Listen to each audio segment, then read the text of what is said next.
Okay guys, so tuturuan ko kayo paano mag-suction ng ink ng G1010, Canon G1010. So paano, tignan ninyo. Yung pipe niya walang laman. So tuturo ko sa inyo kung paano siya isa-suction. Hindi nyo kailangan mag-head cleaning manual. Yan. Sige, okay lang yan.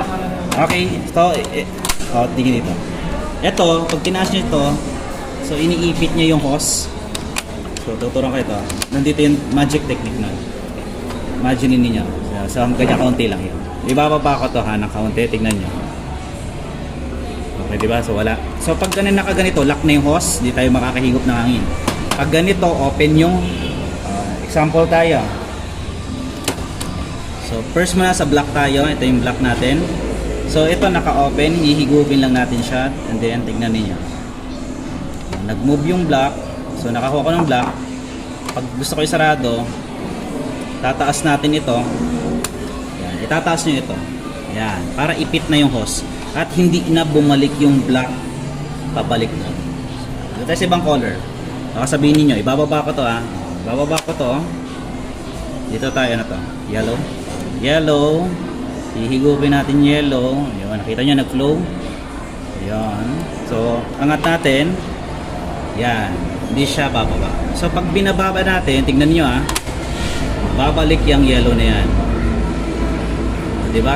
O, wala na ulit. Higupin natin ulit. And then taas natin. Alright. Pwede natin i-eject ito.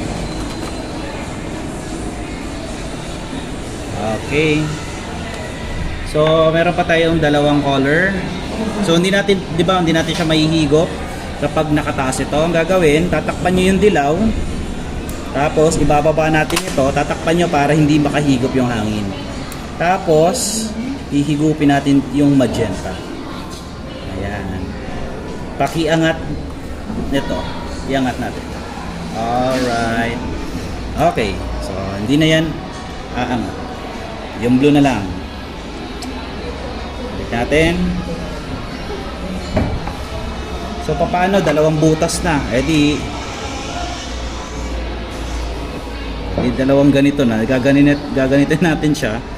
Make sure may kasama kayo. Bababa natin. Yung blue naman ang hihigupin natin. Kahit pakiangat. Alright. So ganun lang. Balik natin yung mga nakuha natin ink. Sa block. Tapos tingnan nyo, kompleto na. Meron na po silang ink. Baba natin. Pagkababa nitong dalawang ito, adjust kayo. Yan. Binawa ko na itong dalawa. So pwede na siya mag-flow. Okay, so ganun lang guys ang paghigop ng mga G series na tawag dito na printers na Canon. So ganun lang. Hindi nyo na kailangan mag head cleaning manual kasi mauubos at mauubos, masisira at masisira. Okay, so maraming salamat sa panonood at ganun na kasi. Thank you. See you in my next video.